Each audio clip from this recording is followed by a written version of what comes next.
అందరికీ నమస్కారం అండి. ఈరోజు వీడియోలో 2024వ సంవత్సరంలో ఆషాఢ మాసం ప్రారంభం మరియు ముగింపు తేదీలు, అలానే ఈ ఆషాఢ మాసం యొక్క ప్రత్యేకతలు ఏమిటి, అలానే ఈ మాసంలో ప్రత్యేకంగా కొత్తగా పెళ్ళైన వాళ్ళు తమ తమ పుట్టింటికైతే వెళ్తూ ఉంటారండి. పుట్టింటికి వెళ్ళిన వాళ్ళు తిరిగి అత్తింటికి ఎప్పుడు రావాలి, ఇలా పూర్తి సమాచారం అంతా నేను ఈ వీడియోలో అందిస్తున్నాను. వీడియోని మాత్రం స్కిప్ చేయకుండా చూడండి. ప్రతి మాసానికి ఒక్కొక్క ప్రత్యేకత ఉన్నట్టు ఈ ఆషాఢ మాసంకి కూడా చాలా ప్రత్యేకతలు అయితే ఉన్నాయండి. చైత్రమాసం, వైశాఖం, జ్యేష్ఠ మాసాల తర్వాత వచ్చే మాసం ఆషాఢ మాసం.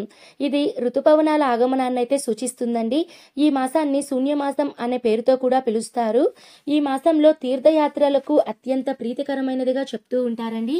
ఈ మాసంలో పూజలు చేయడం వలన విశేషమైనటువంటి ప్రయోజనాలు అయితే లభిస్తాయి.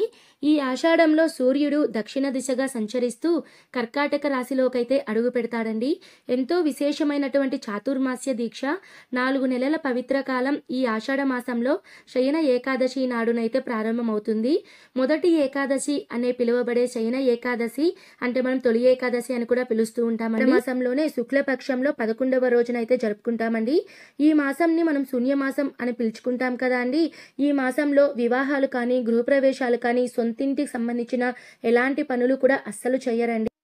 ఈ ఆషాఢ మాసంలో ప్రత్యేకంగా కొత్తగా పెళ్ళైన స్త్రీలు పుట్టింటికి అయితే పంపుతారండి. ఎందుకు పుట్టింటికి పంపుతారో దానికి ఒక రీజన్ అయితే ఉందండి.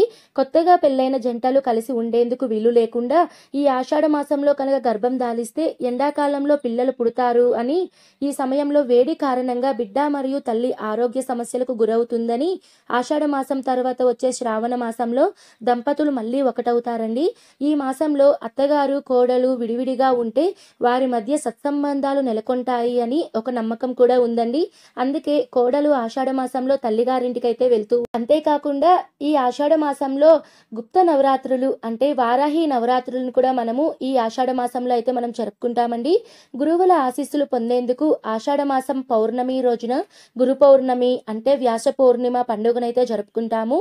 ఈ మాసంలో ఉప్పు కానీ, రాగి, కంచు, మట్టి పాత్రలు, గోధుమలు, బెల్లం, బియ్యం, నువ్వులు ఇలాంటివి దానం చేయడం అనేది చాలా శుభప్రదంగా. ఈ మాసంలో ప్రత్యేకంగా గోరింటాకు అనేది పెట్టుకుంటూ ఉంటారండి.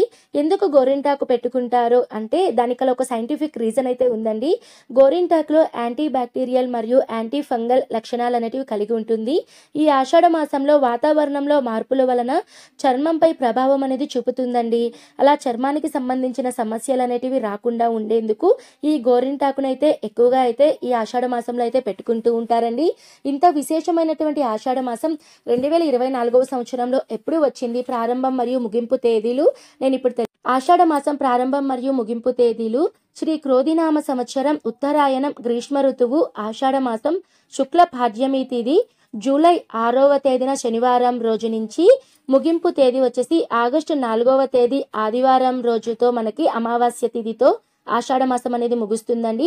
ఈ ఆషాఢ మాసంలో వచ్చేటువంటి ముఖ్యమైన పండుగలు అంటే ఆషాఢ గుప్త నవరాత్రులు, తొలి ఏకాదశి, అలానే గురు పౌర్ణిమ, ఇలా ప్రతి ఒక్క పర్వదినానికి సంబంధించిన వీడియోస్ అన్ని మన ఛానల్లో రానున్న వీడియోస్ లో రాబోతున్నాయండి. మనకి ఆషాఢ మాసంలో కొత్తగా పెళ్ళైన స్త్రీలు పుట్టింటికి అయితే వెళ్తూ ఉంటారండి.